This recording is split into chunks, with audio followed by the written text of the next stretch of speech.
Un président qui a même repris ses vieilles habitudes.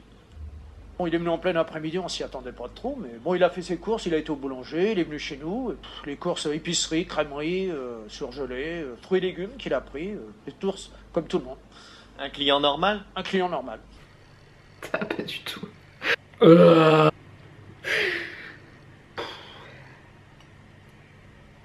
Salut à tous et bienvenue dans un nouvel épisode de Psychanalyse-toi la face. J'avais un petit peu envie de crever ces 15 derniers jours. Je pensais que c'était à cause de la pandémie mondiale. Puis en fait, j'avais juste mes règles. Et je me suis dit que le syndrome prémenstruel était particulièrement long ce mois-ci. Mais ça va mieux. Vive le sang, vive ces corps qui respirent, qui font mal. Il se passe quelque chose dans ma journée, quoi. C'est-à-dire que j'ai mes règles. Wouh!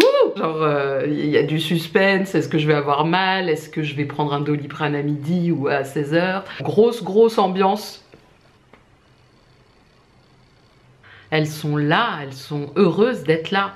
Elles sont présentes. J'ai eu mes règles en présentiel.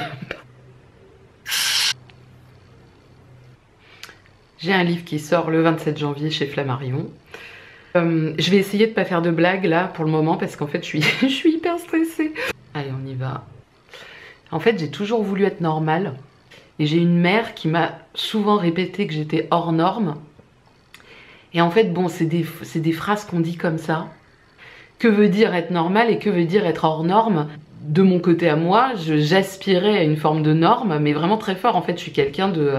à la fois très normé, mais pas que, quand je dis très normé, c'est pas juste dans l'apparence, mais très normé dans le sens où une espèce d'envie d'être dans le cadre, d'être vraiment, tu sais, comme une sorte même de petite mort, un truc de ah voilà, ça c'est fait, j'ai un mec, j'ai des enfants, j'ai une voiture, un pavillon de banlieue et ouh là voilà, ça y est, ma vie est terminée, puis maintenant on attend que ça passe, on meurt et puis hop, next. Comme si finalement pour moi, avoir un mec, des enfants, une maison, c'était pas la vie, c'était juste la vie que je devais avoir.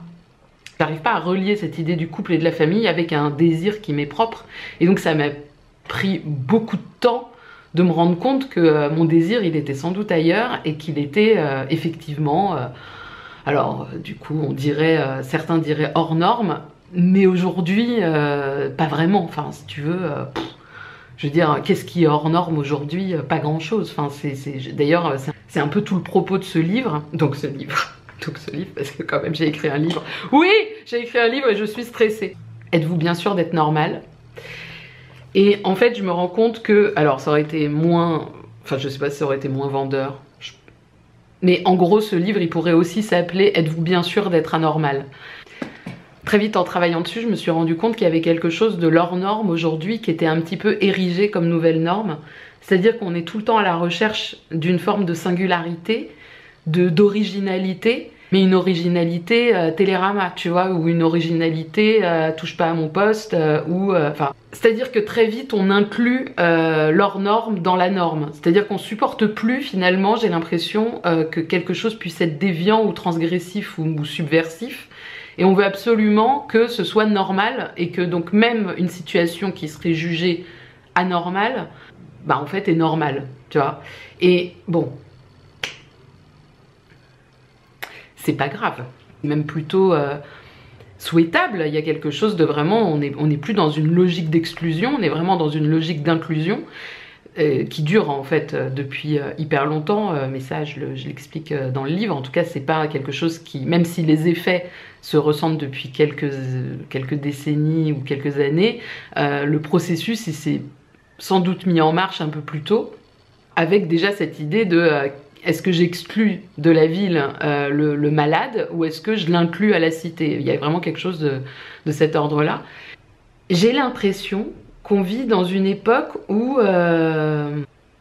finalement la moindre petite particularité, elle est pas du tout justement à gommer, à masquer, mais elle est au contraire érigée comme nouvelle norme. Il faut absolument trouver ce qui nous différencie de l'autre, et en même temps dans cette quête permanente de chercher ce qui nous différencie de l'autre, ça répond à, je trouve, une nouvelle injonction de masse qui fait que finalement, est-ce que tout ça n'est pas un peu superficiel et un peu... enfin superficielle, pas dans le sens futile, mais dans le sens où ça reste en surface, où c'est pas une vraie singularité. C'est comme si la singularité, elle n'était que d'apparence. Alors évidemment non, puisque les gens, enfin moi c'est ce que je pense, c'est que on est tous des êtres singuliers, mais plus par ce qui nous traverse et ce qui nous travaille en profondeur, et pas juste par le témoignage d'une histoire ou le témoignage d'un look différent. Je vais me poudrer le visage. Attends. Puis cette espèce d'idée comme ça, avec cette phrase de c'est ok si t'as envie d'être banal, tu vois, mais qui était presque... En fait, tout est ok aujourd'hui, et c'est cool, tant mieux, c'est chouette, tout est ok. Mais enfin, tu vois bien que dehors, tout n'est pas ok, enfin, c'est la cata, quoi. Non, mais je reviens, enfin, c'est le propos, hein, d'ailleurs, du livre, c'est quand même... Ça fait partie du propos, mais justement là c'est ça qui était hyper compliqué à défendre, c'est-à-dire que j'ai pas justement voulu tomber dans l'écueil de commenter un contenu de la norme d'aujourd'hui, même si je le fais un peu, c'est obligé, enfin bien obligé de donner des exemples et de rentrer un peu dans le contenu de la norme d'aujourd'hui, mais je voulais pas non plus trop le faire parce que je voulais trouver justement l'intemporalité de la norme et l'universalité de la norme, c'est-à-dire ne pas être dans la critique d'une nouvelle norme, comme si la norme d'hier était mieux que la norme d'aujourd'hui. Pas du tout, enfin moi en tout cas, c'est pas du tout ce que je pense. Ce qui m'a intéressée, c'était de me rendre compte à quel point par contre la force du discours, et on vit, je pense, une époque extrêmement discursive, où on est dans des discours multiples et permanents, c'est-à-dire qu'on a un discours sur tout, tout le temps, on commente, on parle, on s'indigne, Enfin, il n'y a pas de c'était mieux avant, tu vois. Enfin, ça, c'est un truc, je pense que c'est une erreur, parce que de toute façon, avant, c'était avant. Oui, bah maintenant, on va tous redevenir comme dans les années 50, tu vois. C'est pas possible. Enfin, bon, les femmes, vous ne vous faites pas avorter. Ok, no. Ces avancées-là, le fait que, bah, par exemple, les femmes puissent se faire avorter, ça introduit de fait des nouvelles normes dans le social. C'est obligé, forcément, tu vois. Enfin, c'est-à-dire que d'un corps de femme qui était entièrement dévolu, finalement, à l'objectalisation et à être entièrement... tu vois, enfin, c'est genre, tu te démerdes, t'es enceinte, tu vois, alors que t'en veux pas, ou qu'il a été... Enfin, peu importe les raisons.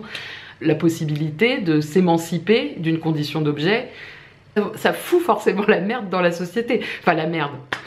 Pour moi, c'est une bonne merde. Mais tu vois, ce que je veux dire, c'est que ça renforce l'idée qu'il pourrait y avoir une égalité. Bah, de fait, on voit bien que c'est compliqué, quoi. On voit bien qu'il y a des hommes qui supportent pas, on voit bien qu'il y a des femmes aussi qui supportent pas. Et il ne s'agit pas du tout de revenir sur ces droits-là, c'est encore une fois hors de question. Mais je pense qu'on ne peut pas juste être dans la morale, c'est-à-dire c'est intéressant aussi de se rendre compte des effets que ça a. Et pas pour les freiner, pas du tout pour les... moi, c'est pas du tout... je dis pas ça pour freiner les choses. En fait, c'est un livre qui parle vraiment du discours et du corps, quoi. J'entends par norme, alors norme, c'est vraiment... c'est très large hein, comme définition, c'est ce qui est régulier, c'est ce qui est dans la moyenne, c'est quelque chose qui n'est ni trop haut ni trop bas, quoi. Enfin, c'est vraiment une sorte de modèle de référence, quoi. Et justement, enfin, c'est-à-dire qu'on voit bien qu'aujourd'hui, le modèle de référence, il est multiple. Et donc, on pourrait penser à tort qu'on est dans une société finalement hors norme, mais pas du tout. C'est-à-dire qu'en fait, tout ce qui peut faire quelque chose de hors norme aujourd'hui est ramené à de la norme. C'est-à-dire que, voilà, par exemple, je sais pas, je mettais pas de soutif à l'adolescence. Tu veux, à l'époque, toutes les meufs quasiment mettaient des soutifs. Et Internet n'existait pas, tu vois, et je mettais pas de soutif parce que ça me comprimait les seins, et donc j'en mettais pas. Et voilà, et donc on pouvait un petit peu penser que c'était hors norme, à la rigueur, encore que, voilà, on me laissait faire, donc c'était pas si hors norme que ça, mais...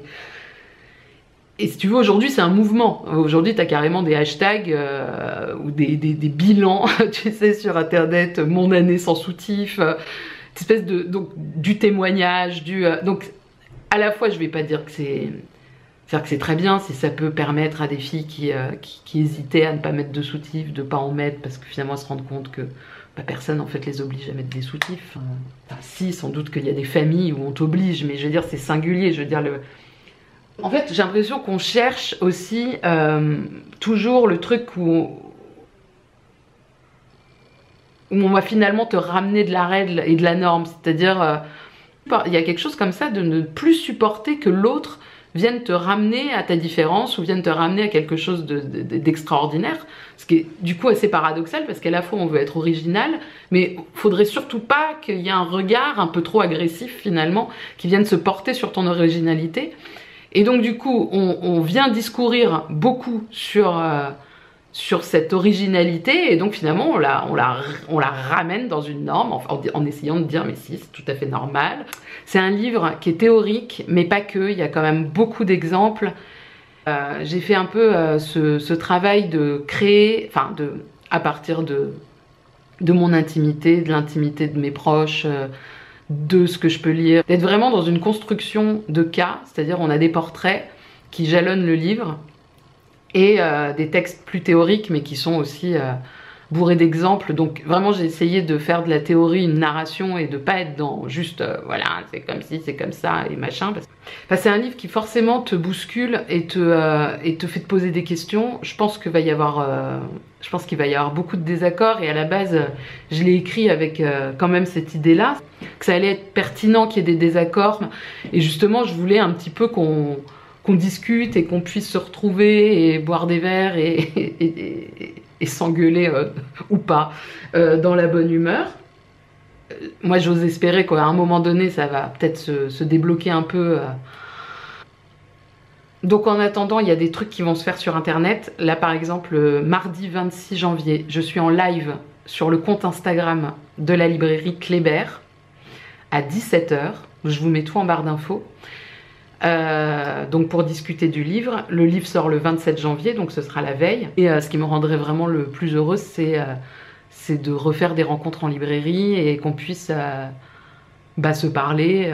Voilà, c'est ça qui me plaît. Allez, à bientôt.